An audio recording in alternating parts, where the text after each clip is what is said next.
Bayern Munich president Uli Hoeness, he says, "I'm glad this nightmare is over. He's been playing crap for years. The last tackle he won was before the 2014 World Cup, and now he's hiding himself and his poor performances behind his photo. His 35 million followers, that of course do not actually exist in the real world, ensure that Ozil has played exceptionally when he successfully finds his man with a square ball. When we faced Arsenal, we always played through him because we knew that he is the weak link."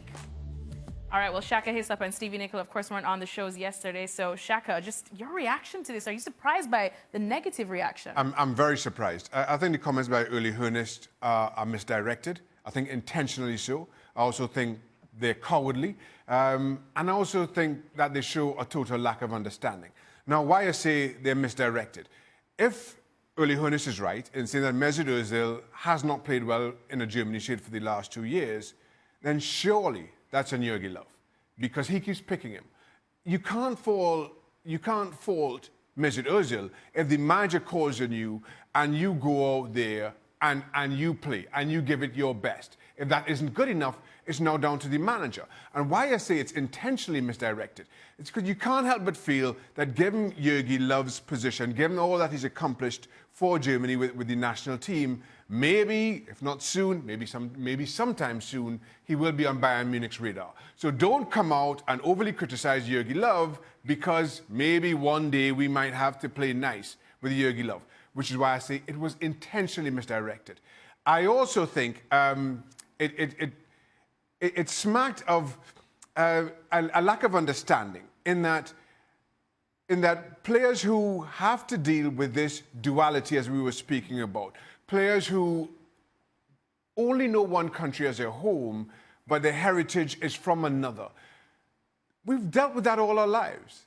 This is nothing new. This duality doesn't come with success. It doesn't come with pulling on a national team jersey. It becomes, and why I say it's cowardly is because it now becomes easy to blame him because he has this dual citizenship or this duality of identity. It becomes very cowardly in blaming Mesut Ozil.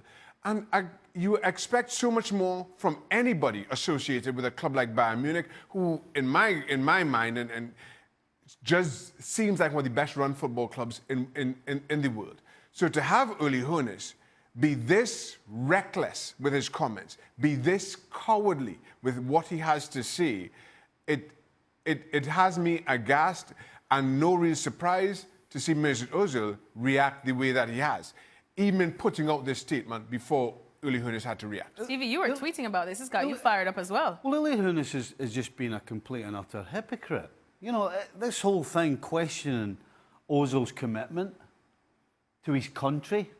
Uli Hoeness is a guy who was put in jail. He was put in jail for fraud. And basically the fraud was against his own country. And then somehow he's back at Bayern Munich as the president. I mean, why? This is what we should be talking about. We shouldn't be talking about Ozil. 92 caps.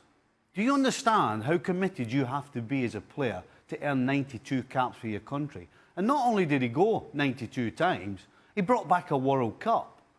And because of this, the way we live, it's all political correctness now.